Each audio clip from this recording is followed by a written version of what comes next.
Hello friends, இன்னைக்கு super tasty, super ஹெல்த்தியான ஒரு ஈவினிங் ஸ்நாக்ஸோட தான் வந்திருக்கேன். வீட் ஃபார் பிடி கொழுக்கட்டை. இது பண்ணுறது ரொம்பவே ஈஸி. இது பண்ணுறதுக்கு ஒரு வானல் வச்சுக்கோங்க. அந்த வானலில் ஒரு கப்பு கோதுமை மாவு ஆட் பண்ணிக்கோங்க.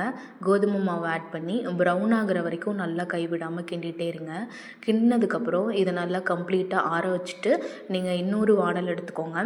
அந்த வானலில் ஒரு கப்பு கோதுமை மாவுக்கு ஒரு கப்பு ஜாகரி, ஐ மீன் வெல்லம், ஒரு கப்பு இல்லைனா ப்ரௌன் சுகர், நாட்டு சக்கரை போட்டு நல்லா தண்ணி ஊற்றி டைல்யூட் பண்ணி நல்லா கிண்டிக்கோங்க.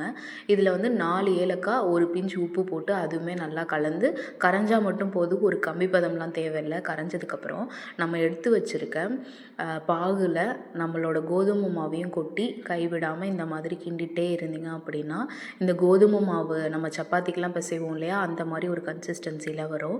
இந்த மாதிரி தான் இருக்கும். கோதுமை மாவை விட இது கொஞ்சம் சாஃப்டாக தான் இருக்கும். இப்படி பிடிச்சு பார்த்தீங்க அப்படின்னா இந்த மாதிரி கையில் ஒட்டாமல் வரணும்.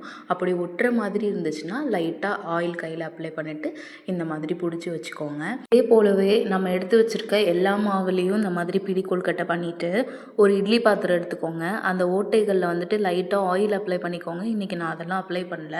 ஒரு ஹோல்லையும் நம்ம பிடிச்சி வச்சுருக்க பிடி கொழுக்கட்டையெல்லாம் வச்சு 10லேருந்து ஒரு 15 நிமிஷம் வேக வச்சு எடுத்திங்க அப்படின்னா சூப்பரான டேஸ்ட்டில் கோதுமை மாவு பிடி கொழுக்கட்டை ரெடி.